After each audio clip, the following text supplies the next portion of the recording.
turnkey renovation in Aina Haina on a flat lot, plus a studio with a separate entrance and a wet bar. Quick question before we step inside. What's the median home price in Aina Haina? Whatever number you just pictured or just looked up online, I'd be careful trusting it, because in a neighborhood this small, that number can be off by $100,000 or more, and if you build your offer around it, it can cost you.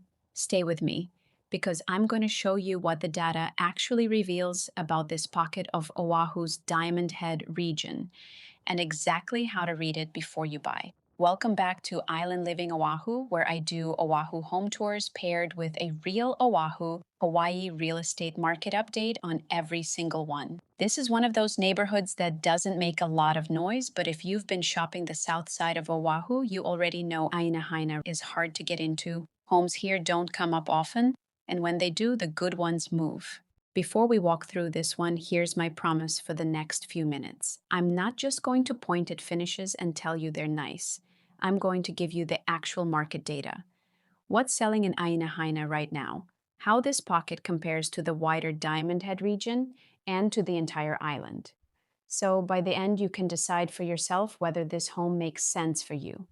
Let's start with the setting. The lot is flat, a little over 8,000 square feet, and the house sits on a single level.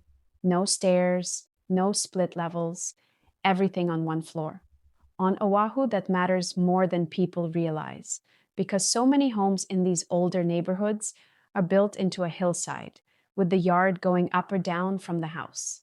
A flat lot gives you a usable yard and a simple floor plan, and that's the kind of thing that holds its appeal when it's your turn to sell. Inside, the main living area opens up with high ceilings, and the dining area is vaulted, so the space feels bigger than the square footage on paper. You get a green lawn view from the windows, which keeps the whole front of the house feeling bright and open.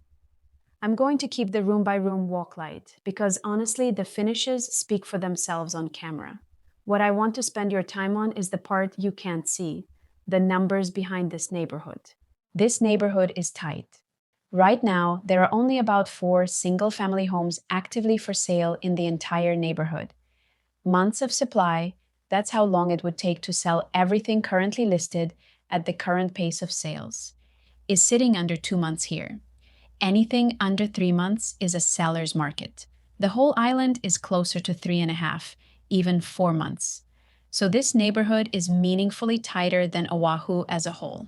In plain terms, when the right home comes up, it isn't going to sit around waiting for you to make up your mind. Let me give you the comparison I promised, because this is where a lot of people get tripped up reading listings online. When you search the MLS here, homes are organized in 3 layers. The widest layer is the entire island, every property in the system. Inside that, there are large regions, and this home falls in what the MLS calls the Diamond Head region, which covers a whole stretch of the South Shore. And inside that region are the individual neighborhoods, like Aina Haina. So here's how the prices stack up over the past year. The island-wide median for a single-family home is right around 1.1 million. The Diamond Head region as a whole runs higher, closer to 1.6. And this neighborhood lands in between, with a 12-month median somewhere around 1.4 to 1.5 million. So this neighborhood sits above the island average, but a notch below the broader region. It's a premium pocket, just not the very top of the South Shore. If you're getting value out of this kind of breakdown, do me a favor and hit subscribe. This channel is Home Tours Plus, the real market data behind them, and that combination is exactly what most buyers tell me they can't find anywhere else. And this is the payoff to the question I opened with. Here's exactly why that median price you looked up is so slippery. Only about 28 single-family homes sold in this entire neighborhood in the past year. That's it, for 12 months. When a market trades that lightly, every single sale drags the average around. So watch what that does in the real numbers. Pull the median for the last 12 months, and it reads about 1.45 million. Pull it for just the last 3 months, and it jumps to around 1.66 million. Same neighborhood, same day I'm pulling this, and the median moved more than $200,000 depending only on which window you picked. And nothing actually changed on the ground. That 3-month number spiked simply because only a handful of homes closed in it, and a couple of them were bigger, pricier houses that pulled the whole thing up. Here's why that matters for you. That one median is blending a 950 square foot home that sold right at a million with a 3,600 square foot, 6-bedroom that sold close to 1.9. Those are completely different purchases, but they both live inside that single headline number. So for a home like this one, 3 bedrooms, 2 baths, right around 1,300 square feet, the median barely tells you anything. What you actually want are the homes that match this one. And those over the past year sold in roughly the 1.2 to 1.8 million range, with the spread coming down mostly to how updated they were and how big the lot was. That's the real read on this home. And it's the work no online estimate will ever do for you, because the algorithm has no idea which of those 28 sales actually compares to the one you're standing in. Now, the part that sets this property apart. Off to the side, there's a separate studio space with its own entrance, high ceilings, a full bathroom, and a wet bar.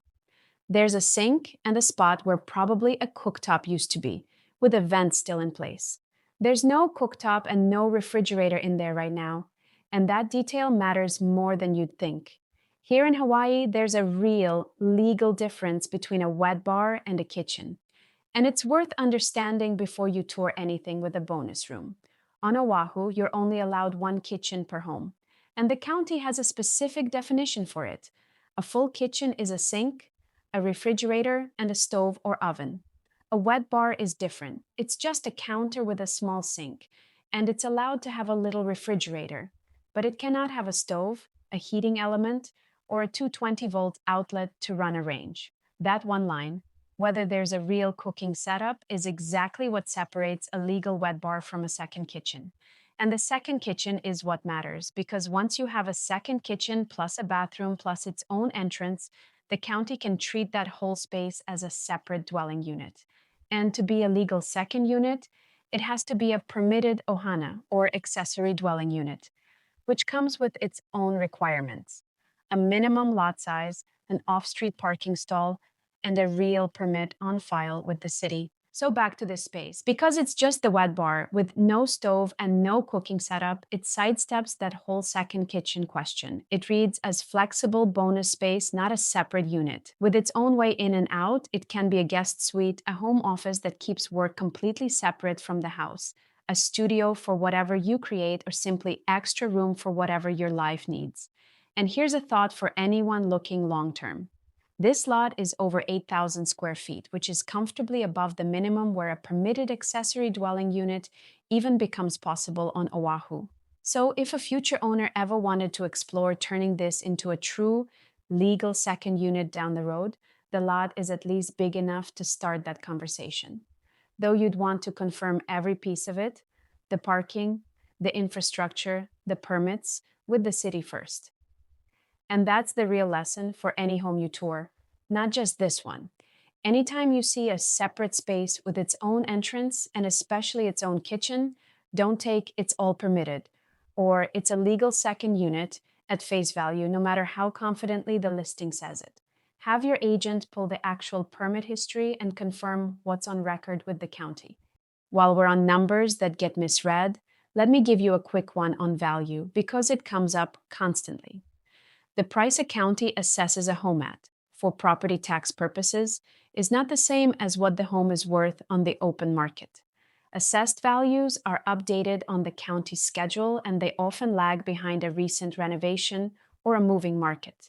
So when you're comparing homes, don't anchor to the tax assessment as if it's the price. It sets your tax bill, not your offer. The market decides the price. Your agent pulling real, recent, comparable sales is what tells you whether a number is fair. Let me put the pricing here in context, because it ties the whole tour together. The home is listed right around $1.5 million. In this neighborhood, price per square foot runs across a wide band, anywhere from about $500 a foot on the largest homes, up past $1,300 a foot on the smallest ones. That spread isn't random.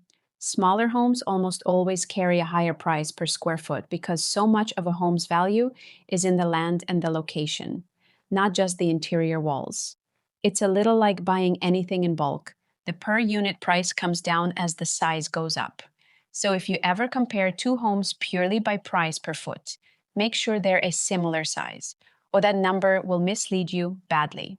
So where does this one land? It's a renovated, single level, 3 bedroom, 2 bath home of about 1,300 square feet on a flat 8,400 square foot lot, with that bonus studio, 4 parking spaces, and a no flood insurance zone in one of the tightest single family neighborhoods on this side of Oahu. And among the small handful of homes for sale in this neighborhood right now, it happens to sit at one of the most accessible price points.